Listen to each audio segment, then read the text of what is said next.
دیں کہ اسرائیل نے ایران پر حملہ کیا ہے۔ ایرانی دارالحکومت تہران میں دھماکے ہوئے ہیں۔ تہران میں دھوئیں کے بادل اٹھتے ہوئے دکھائی دے رہے ہیں۔ اسرائیل نے ایران پر حملہ کیا ہے، اس بات کی تصدیق اسرائیلی وزیر دفاع بھی کر رہے ہیں۔ تہران کی یونیورسٹی اسٹریٹ میں متعدد میزائل گرے ہیں۔ اسرائیلی شہروں میں سائرن بج اٹھے ہیں، تعلیمی ادارے بند ہیں۔ اسرائیلی حکام کی شہریوں کو محفوظ پناہ گاہوں میں منتقل ہونے کی ہدایت۔ اسرائیل بھر میں ایمرجنسی نافذ کر دی گئی ہے۔ درپیش خطرات کے باعث ایران پر پیشگی حملے کیے گئے ہیں۔ اسرائیلی وزیر دفاع کی جانب سے یہ بیان سامنے آیا ہے تو اسرائیل نے ایران پر حملہ کیا ہے۔ ایرانی دارالحکومت تہران میں دھماکے ہوئے ہیں۔ تہران میں دھوئیں کے بادل اٹھتے ہوئے دکھائی دے رہے ہیں۔ اسرائیل نے ایران پر حملہ کیا ہے اور اسرائیلی وزیر دفاع نے بھی اس کی تصدیق کی ہے۔ تو جمیل احمد صاحب، بڑی اہم بات کی ہے جوہر سلیم صاحب نے، انہوں نے کہا کہ یہ پریشر ٹیکٹکس ہیں، ابھی امریکہ اس میں شامل نہیں ہوا ہے، ابھی ابتدائی طور پر اسرائیل نے یہ حملے کیے ہیں۔ تو آپ کیا سمجھتے ہیں کہ مور پریشر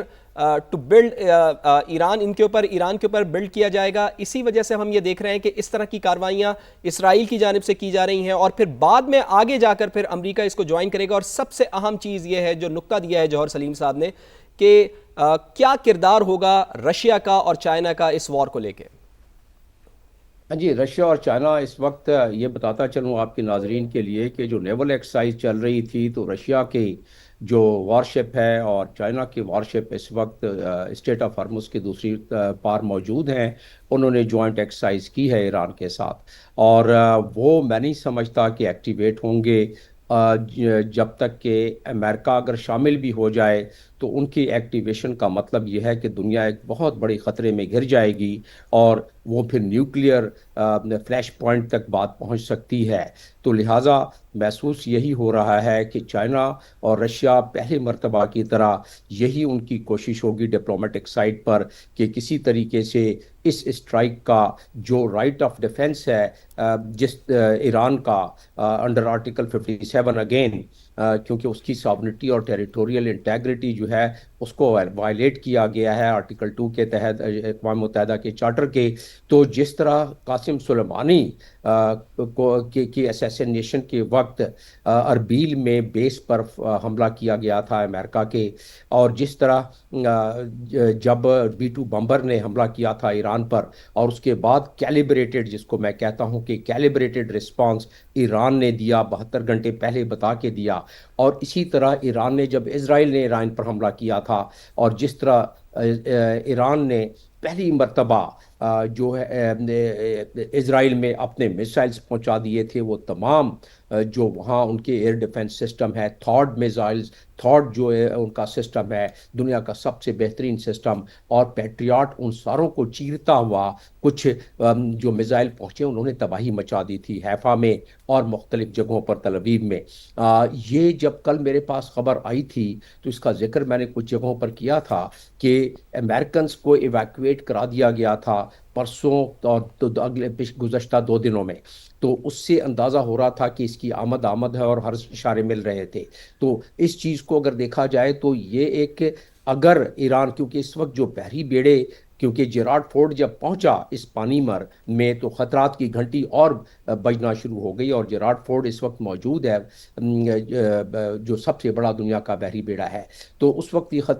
خطرے کی گھنٹی بج رہی تھی اور اندازہ ہو رہا تھا یہ کور دیا گیا ہے اسرائیل کو کہ اگر ایران نے حملہ تو کرنا ہے واپس اسرائیل پر، ایران کی بقا کا سوال ہے۔ اب کیا وہ میجرڈ ہوگا، کیا وہ کیلیبریٹڈ ہوگا، کیا وہ نیگوشیٹڈ ہوگا جس میں رشیا، چائنا اور علاقے کے تمام ممالک شامل جس طرح پہلے 2 ایگزامپل میں ہیں، یہ دیکھنا پڑے گا۔ اور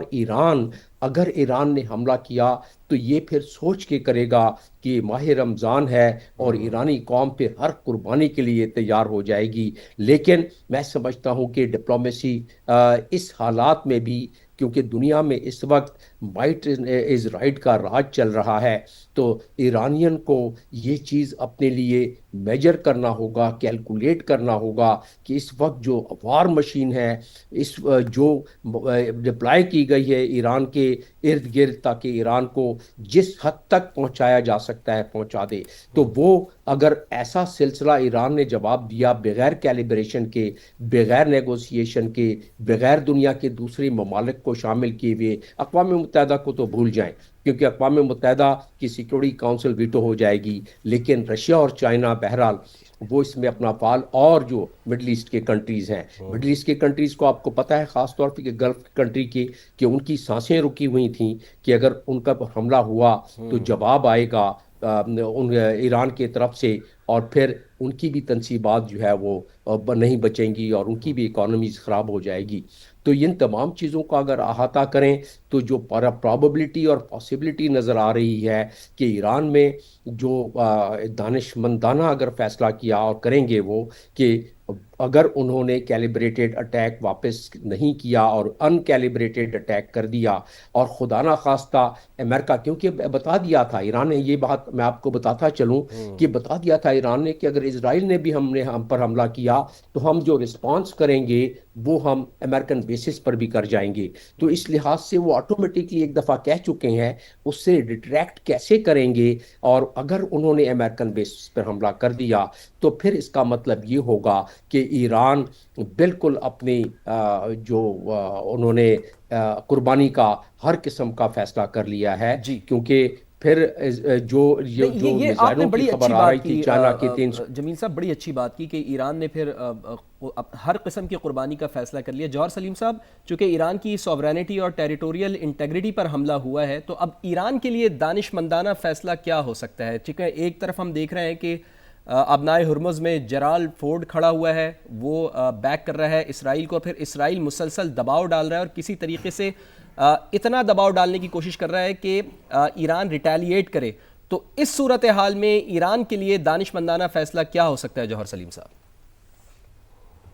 جی بالکل، اس سے پہلے میں وہ اپنی بات مکمل کر دوں، جی جی جو میں چائنا اور رشیا کے رول کی بات کر جی رہا تھا جی نا، جی تو دیکھیے جو میں نے کہا تھا بہت اہم ہے۔ تو دیکھیے ان کا رول یہ نہیں ہے کہ وہ کوئی جنگ میں شامل ہو جائیں گے کسی طرح سے، یا کوئی اس قسم کی کوئی امکان اس قسم کا ہو۔ وہ رول یہ تھا کہ چائنا اور رشیا ریسنٹ منتھس میں، جو پچھلے کچھ مہینے گزرے ہیں، اس میں یہ بہت سارے جو اشارے ملے کہ انہوں نے کوئی ویپن سسٹمز پرووائڈ کیے ہیں ایران کو۔ اب وہ ویپن سسٹمز کیا تھے؟ کچھ اشارے یہ ہیں، کچھ اینالسٹ یہ کہہ رہے ہیں کہ وہ کچھ میزلز انہوں نے ان کے ریپلینش کیے ہیں جو ختم ہو گئے تھے، کچھ یہ بھی کہہ رہے ہیں کہ کوئی ان کو زیادہ جدید میزائلز دے دی ہیں، کچھ یہ کہہ رہے ہیں کہ ان کو کوئی ڈیفینس سسٹمز دیے ہیں۔ اچھا، اب یہ اہم ہے کہ ان کو کیا ملا ہے، خصوصاً چائنا سے اور رشیا سے بھی، لیکن زیادہ اہم ہے کہ چائنا سے کیا ملا ہے، کیونکہ ان کی اس وقت ڈیفینس ٹیکنالوجی جو ہے وہ شاید زیادہ بہتر ہے۔ تو وہ جو ہے دیکھیں، کیونکہ وہ کیوں اہم ہے؟ وہ اس لیے اہم ہے کہ وہ ڈیٹرنس کریٹ کرتا ہے۔ وہ اگر، کیونکہ یہ چیز ان کو بھی پتہ ہے کہ وہ ظاہر ہے مانیٹر کر رہے ہوتے ہیں۔ دیکھیں آج کل کی دنیا میں سیٹلائٹس اتنے زیادہ ہیں ان کے آسمانوں پہ کہ ان کو سب چیزیں پتہ چل رہی ہوتی ہیں کہ کہاں پہ کیا ہو رہا ہے۔ تو بالکل ان کو بھی آئیڈیا تو ہے۔ اگر وہ ویپن سسٹمز ایسے ہیں کہ وہ ڈیٹرنس کو بہت زیادہ کریٹ کرتے ہیں تو پھر محتاط رہیں گے اسرائیل اور امریکہ۔ لیکن اگر ان کو، وہ سمجھتے ہیں کہ وہ جو ویپن سسٹمز ہیں وہ ایسے ہی ہیں کہ وہ ان کو ہینڈل کر سکتے ہیں، تو پھر ظاہر ہے ان کا رویہ مختلف ہوگا۔ آپ نے اب یہ بات کی کہ ایران کے پاس آپشنز کیا ہیں، تو دیکھیں اس وقت وہاں پہ جرل فورڈ تو ہے ہی، اور یہ سب سے بڑا ان کا ایئر کرافٹ کیریئر ہے دنیا میں امریکہ کا۔ میں نے تو یہ ایئر کرافٹ کیریئر وزٹ کیے ہوئے ہیں، میں جب بحرین میں سفیر تھا بہت سال پہلے، تو اس وقت میں نے ان کے 2 ایئر کرافٹ کیریئرز، کیونکہ وہاں پہ نیول بیس ہے امریکہ کی، تو وہ وزٹ کیے ہوئے ہیں۔ یہ نمٹس کلاس کے ایئر کرافٹ کیریئرز ہوتے ہیں، ایک ایئر کرافٹ کیریئر میں کوئی 80-90 جہاز ہوتے ہیں، اور وہ بھی جدید ترین جہاز دنیا کے اس میں ہوتے ہیں۔ باقی بھی جو اس میں میزل سسٹمز اور جو فائر پاور ہوتی ہے ایک ایئر کرافٹ کیریئر کی، وہ اتنی زیادہ ہوتی ہے کہ وہ اکیلا ہی لٹرلی ایک ملک سے جنگ کر سکتا ہے۔ تو یہاں پہ تو انہوں نے 2 اس وقت جو ہے، اور ایک ایئر کرافٹ کیریئر اکیلا نہیں آتا، اس کے ساتھ کوئی 10, 15, 20 جو ہے نا ڈسٹرائرز ہوتے ہیں، فریگیٹس ہوتے ہیں، پورا ایک بیڑا ہوتا ہے جو اس کے ساتھ جو ہے اس کی حفاظت کے لیے بھی ہوتے ہیں، ساتھ سب مرینز بھی ہوتی ہیں۔ تو وہ اس وقت انہوں نے اپنا جو جتنے زیادہ وہاں پہ ان کی آلریڈی 18-19 بیسز ہیں امریکہ کے اس ریجن میں، آن ٹاپ آف دیٹ انہوں نے یہ 2 ایئر کرافٹ کیریئرز جو ہیں ڈیرل فورڈ اور ابراہیم لنکن یہاں پہ لے کے آئے ہیں۔ تو یہ سب سے بڑا اجتماع ہے ان کی فوجوں کا 91 کی جو گلف وار ہے اس کے بعد، جب اس کے بعد جو وار تھی، اس کے بعد جو بھی گلف وار تھی لاسٹ، جو عراق پہ جب انہوں نے حملہ کیا تھا، تو یہ تو اس لیے فائر پاور کی تو کمی نہیں ہے ان کے پاس۔ پھر اس کے بعد اسرائیل کی بھی اپنی، اسرائیل کے پاس بھی ایک جدید ترین ملٹری ٹیکنالوجیز ہیں، تو یہ ایران اس کا مقابلہ کسی طرح بھی نہیں کر سکتا۔ ہاں ان کی جو ڈیٹرنس ہے ساری وہ یہی ہے کہ وہ کیا نقصان پہنچا سکتے ہیں، اس میں ان کے پاس 3 آپشنز ہیں۔